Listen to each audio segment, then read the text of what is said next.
이 시간 하나님께서 말씀으로 우리들을 새롭게 빚어주시기를 주님의 이름으로 기원합니다.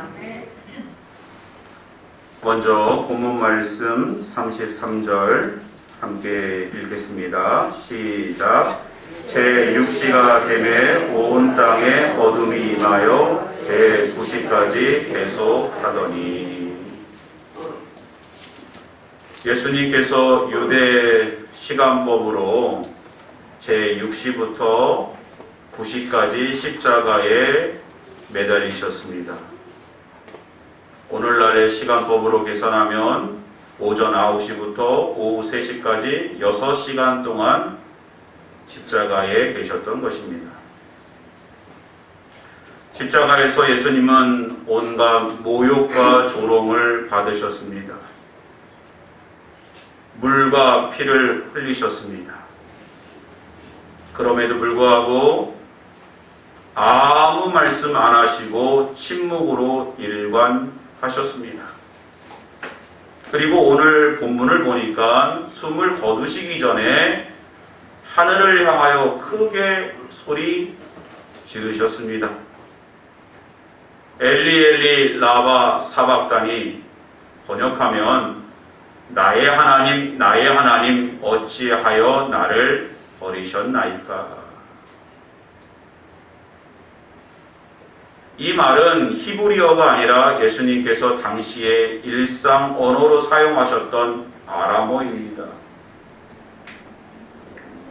십자가 아래에 서 있던 사람들은 엘리 엘리 라마 사박다니, 주님께서 부르짖으시니까 엘리야를 부른다고 생각했습니다. 구약의 엘리야 선지자는 참 많은 기적을 행했기에 사람들은 엘리야를 부르면 초자연적인 기적이 나타난다 생각했기에 예수님도 엘리야에게 도움을 구하는구나 라고 생각한 것입니다. 사람이 극한적인 한계에 이르게 되면 지푸라기라도 잡습니다. 도움을 구합니다. 이것이 인지상정입니다. 저도 몇 년 전에 코에 물혹이 생겨가지고 전신마취를 하고 수술을 한 경험이 있습니다. 수술을 잘 마치고 회복실로 나와서 이제 마취가 깨는 순간 코에 잔뜩 솜이 들어가 있어서 숨을 쉴 수가 없는 것입니다. 아, 이러다 죽겠구나 라는 생각에 아버지 하나님을 찾게 되더라고요. 그리고 선생님, 큰 고통이 임하니까 막 여기저기 도와달라고 소리를 지르는 것입니다. 예수님도 참 하나님이셨고 참 인간이셨기에 감당할 수 없는 고통이 밀려올 때에 그러한 육신의 절규를 외칠 수도 있을 것입니다.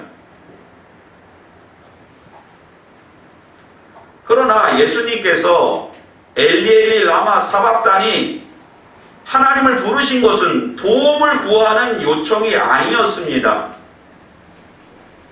그럼 왜 하나님 왜 저를 버리셨습니까? 라고 선포하셨을까요?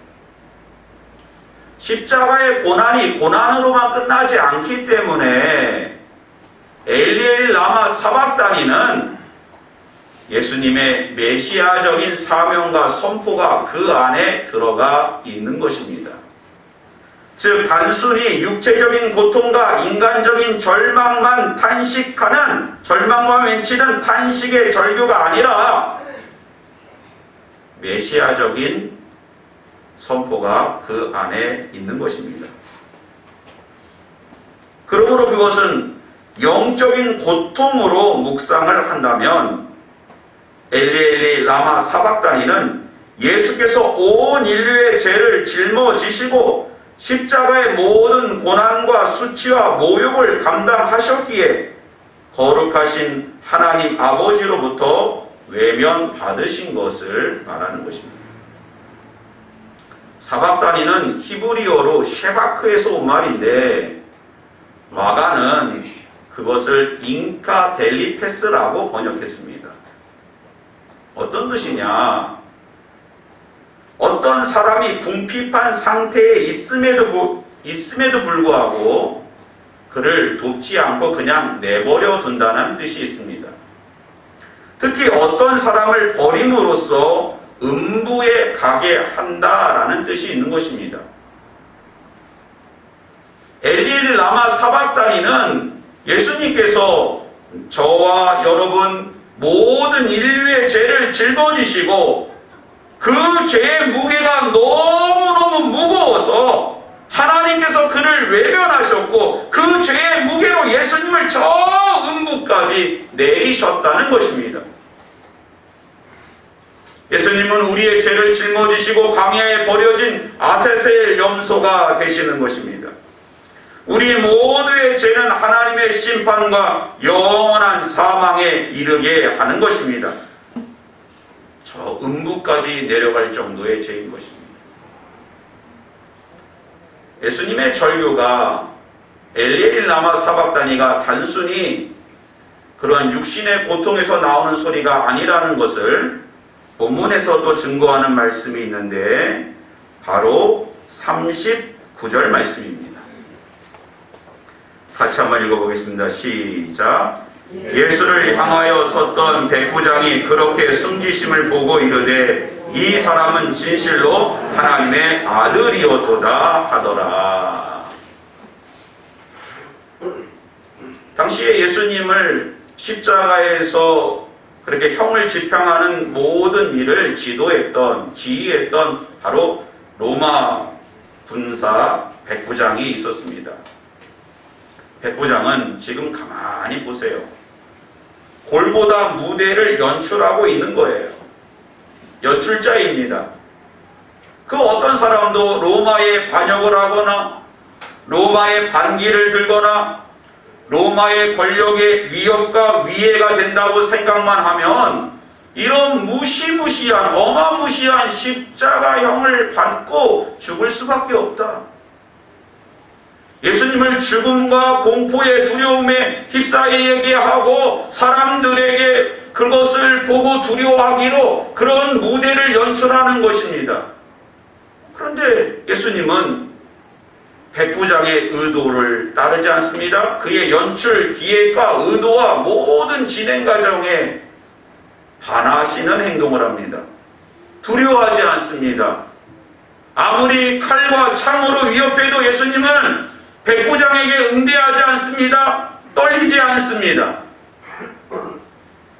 묵묵히 십자가의 길, 메시아의 길을 가고 있는 것입니다. 그런 메시아적인 위엄과 영광 앞에 오히려 백부장이 이제는 두려워하기 시작합니다. 그리고 어둠이 짙게 깔리고 예수님께서 엘리엘 라마 사박다니 하고 오로지 하나님을 바라보고 메시아적인 선포와 사명을 감당하며 오히려 백부장이 그 앞에서 꼬꾸라져서 이 사람은 진실로 하나님의 아들이었도다 선포하고 있는 것입니다. 단순히 엘리엘 라마 사박다니가 육체적인 절규의 소리가 아니라 구원의 역사가 구체적으로 우리 가운데 시작되는 메시지임을 백부장의 입을 통하여 선포하고 있는 것입니다. 그리고 이러한 예수님의 메시아적인 선포가 구체적으로 표현되어진 상징이 있는데 그것은 바로 성소의 휘장이 위에서부터 아래로 둘로 찢어졌다는 것입니다. 성소의 휘장은 청색, 홍색, 자색실로 이렇게 꼼꼼하게 짠 그러한 천으로 되어 있습니다. 두께가 2-3cm나 돼서 사람이 힘으로 이렇게 함부로 찢을 수가 없습니다. 그런데 그 회장이 한 번에 양갈래로 쭉 찢어진 것입니다. 어떤 의미가 있어요? 하나님께서 하신 것입니다. 하나님께서 십자가를 통하여 구약의 모든 율법의 요구가 완성되어졌고 예수 그리스도를 통하여 이 땅에 새 공정이 임하고 있음을, 우리 가운데 구원의 역사가 시작됨을 바로 하나님께서 보여주신 것입니다. 할렐루야. 그러면 예수님의 이러한 엘리엘 라마 사박단이 하나님께 버림받았지만 오히려 그것은 우리의 죄를 계속하시고 구원의 시작점을 알리는 그러한 그 가운데 주시는 하나님의 구체적인 메시지는 무엇입니까? 성소의 휘장이 찢어진 가운데 주시는 하나님의 은혜의 말씀은 무엇입니까? 우리가 이제는 예수 그리스도를 통하여 마음껏 하나님께 나아갈 수 있다는 것입니다. 구약에서는 이스라엘이 함부로 하나님 앞에 나아갈 수가 없습니다. 지성소로 나아갈 수가 없습니다. 오직 누구만 들어갈 수 있습니까? 대제사장만 들어갈 수 있는 것입니다. 모든 사람은 성막 바깥에서 기다리고 있는 것입니다. 대제사장만 하나님을 대면하여 만날 수 있었던 것입니다. 그런데 이제는요, 우리 모두가 마음껏 이렇게 하나님께 나와 예배드리고 감사하며 찬양하며 하나님께 영광을 돌릴 수 있는 것입니다. 할렐루야. 예배란 무엇일까요? 예배에는 어떤 요소들이 있을까요? 하나님의 거룩한 임재가 있습니다. 하나님의 부르심이 있습니다. 그리고 그 부르심에 응답하는 우리 자신의 모습이 있습니다. 그리고 너무너무 중요한 것은 하나님과 우리 사이에 인격적인 만남이 있는 것입니다. 얼마나 감사해요. 구약에서는 이런 일이 없었던 것입니다. 지금 우리들은요, 남녀노소 하나님의 부르심에 감사함으로 응답할 수 있습니다. 하나님께서 인격적으로 우리 모두 한 사람 한 사람에게 예비된 은혜가 있고요, 하나님의 축복이 있고요, 하나님의 말씀이 있고요, 하나님의 인도하심이 있습니다. 모든 사람이 믿음으로 하나님 앞에 나아갈 때 준비된 은혜를 받습니다. 감격과 하나님의 축복이 그 가운데 있습니다. 그리고 우리만 변하는 것이 아니고, 우리만 은혜 받는 것이 아니고, 하나님도 우리 자신을 통하여 기뻐하시고, 우리의 아픔에 공감하시고, 우리의 부르짖음에 하나님께서 인도하시고, 이러한 인격적인 만남이 있습니다. 이 모든 것이 바로 예수 그리스도의 십자가의 은혜로 우리 가운데 임한 줄 믿으시기 바랍니다. 여러분 생각해 보세요. 오늘 하나님 앞에 예배드리기 위하여 성전으로 모였습니다. 그런데 이 본당 안으로 들어오지 못하고 저 바깥에 마당에서 여러분들이 다 서 계시고, 제가 일일이 오늘 기도 제목, 권사님 기도 제목 좀 주세요. 장로님 오늘 헌금 가져온 거 저한테 주세요. 그리고 저만 그것을 가지고 성전으로 들어와서, 교회로 들어와서 강대상에서 하나님 앞에 예배드리고 감사하며 기뻐하며 다 예배 마치고 딱 밖에 나가가지고 여러분들에게 외치는 것입니다. 자, 오늘 하나님께서 큰 은혜 주셨습니다. 이제 집에 돌아가셔도 됩니다. 얼마나 답답해요. 우리가 지금 보통 은혜의 시대에 살고 있는 것이 아닙니다. 오늘 우리가 이런 모든 것이 예수 그리스도의 십자가의 은혜됨을 기억해야 됩니다. 언젠가 제가 저 덕수궁 돌담길 끝자락에 성공회 교회를 방문한 적이 있는데, 제가 섬기던 교회의 그 청년이 지휘자였거든요. 찬양대 지휘자였는데 성공회 신부님이랑 결혼하게 됐어요. 그래가지고 궁금한 마음에 저도 성공회에서 어떻게 결혼 예식을 하는가 하고 토요일에 가서 보니까요, 우리는 보통 결혼 예배 하면은 뭐 1시간 이내로 다 끝납니다. 축도까지 다 끝나죠. 그리고 참여한 모든 사람이 너무 은혜가 됐어요. 너무너무 감사하고 신랑 신부를 축복하고 얼마나 좋습니까? 그런데 성공회 교회에 가서 결혼 미사에 참여했는데 1시간이 지나도 안 끝나고 2시간이 지나도 안 끝나고 3시간 막 그렇게 시간이 걸리는데 도대체 저 앞에 멀리 보이는 저 앞에서 강대상 같은데 거기 앞에서 그 신부님하고 뭐 신랑 신부 막 주고받고 하는데 도대체 뭐가 이루어지는지 알지도 못해. 3시간 동안 얼마나 답답했는지 모릅니다. 여러분, 이런 답답함이 지금까지 이어졌다면 오늘 우리가 얼마나 영적인 답답함과 무지 가운데 목마름 가운데 있었겠습니까? 예수님께서 십자가에서 엘리 라마 사박다니 나의 하나님 어찌하여 나를 버리셨나이까? 영적인 고통을 감당함으로 음부까지 내려가는 그러한 고통 가운데서 우리를 살리심으로 대제사장 되시는 영원한 중보가 되시는 예수 그리스도를 통하여 오늘 우리는 마음껏 하나님께 나아갈 수 있게 됨을 믿으시기 바랍니다. 두 번째는요, 이제는 예수 그리스도를 통하여 우리들의 모든 죄가 씻음 받았다는 사실입니다. 할렐루야. 이스라엘 백성들은 대제사장이 1년에 한 번 7월 10일에 대속죄일에 방울을 달고 뒤에다가 이렇게 줄을 매달고 지성소로 들어가는 것입니다. 지성소에 들어가는데 향로에 불을 켜서 이렇게 향을 피워가지고 향연이 지성소 안에 속죄소에 가득하게 됩니다. 거룩하신 하나님을 직접 대면할 수 없기에 마치 모세가 시내산에 올라왔더니 구름 가운데 하나님이 임재하신 것처럼 지성소에 연기가 가득한 거예요. 두렵고 떨리는 마음으로 나아가는 것입니다. 수송아지를 잡아서 그 피를 속죄소 오른편에 뿌리고 또 손가락으로 7번 속죄소에 뿌리는 거예요.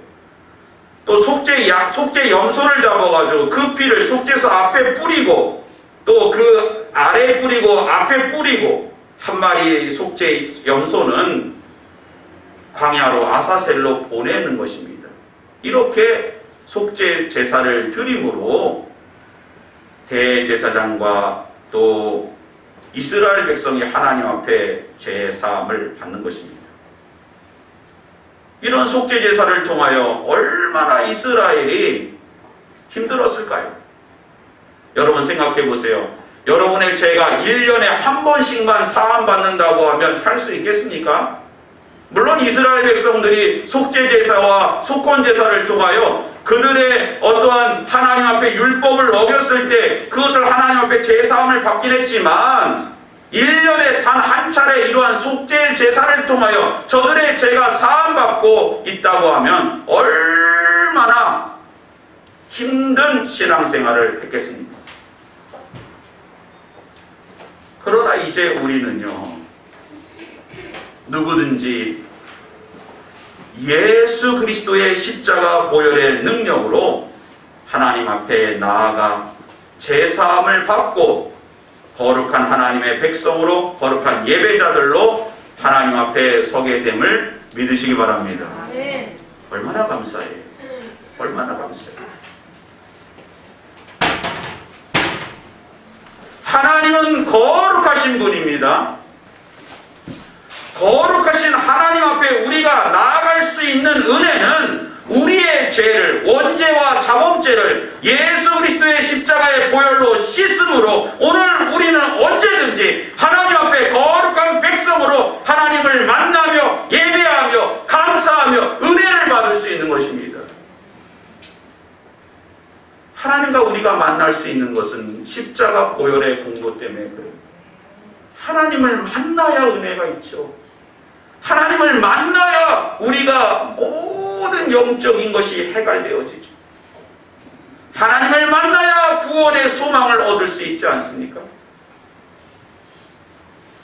우리가 사람도요, 우리가 살아가다 보면 답답함이 있어요.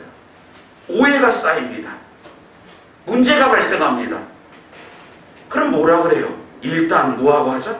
일단 만나자. 교인들도 목사와 자꾸 만나지 않으면 문제가 되지 않아요? 신방을 하는 이유가 무엇입니까? 상담을 하는 이유가 무엇입니까? 많은 분들이 이러한 만남을 통해서 문제가 해결됩니다. 우리도 역시 마찬가지예요.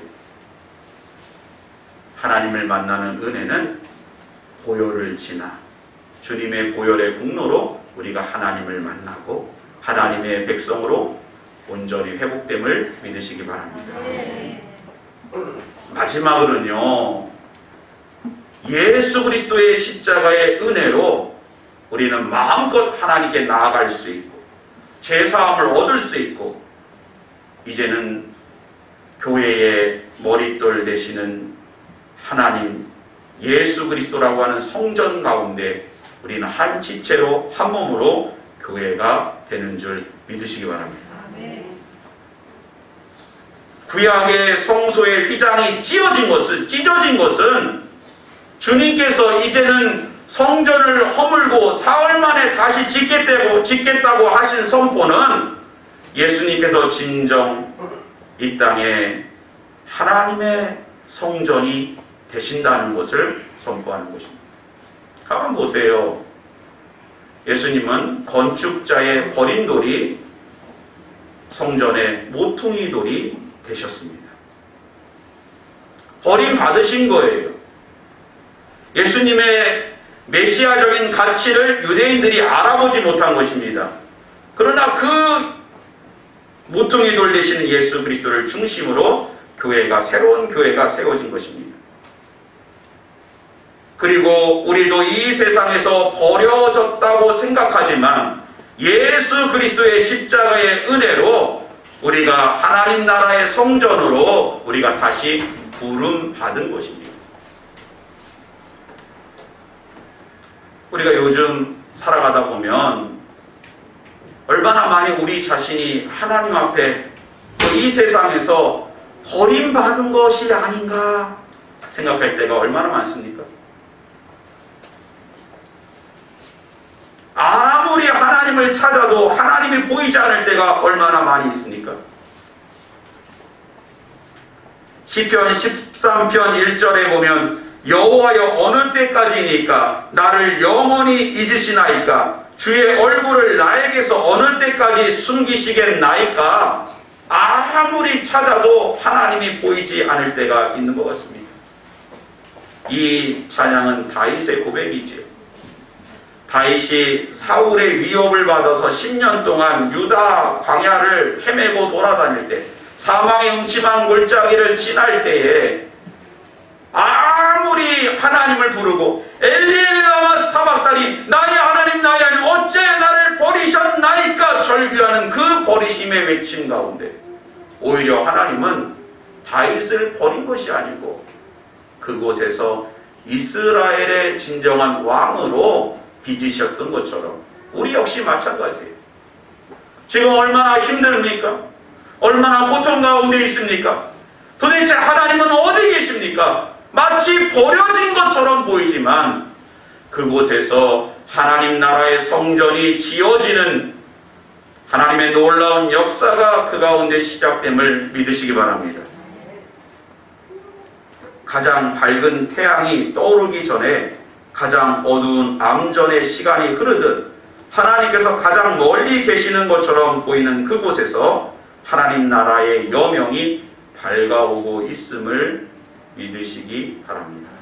기도하겠습니다. 주님은 십자가에서 엘리엘리 라마 사박다니 나의 하나님 나의 하나님 어찌하여 버리셨나이까 고백했습니다. 그것은 실제로 우리의 죄를 짊어지고 가시는 예수님에 대하여 하나님의 외면이었습니다. 사실 우리 죄 때문에 예수님이 버림받으신 것입니다. 오 주여, 우리의 죄를 다시 한번 용서하여 주시고 예수 그리스도를 통하여 이제 우리가 마음껏 하나님께 나와 거룩한 백성으로 하나님의 교회가 될 수 있음에 감사하고 날마다 주님의 성전으로 지어져 가는 복된 성도들 되게 하여 주옵소서. 예수님의 이름으로 기도드립니다. 아멘.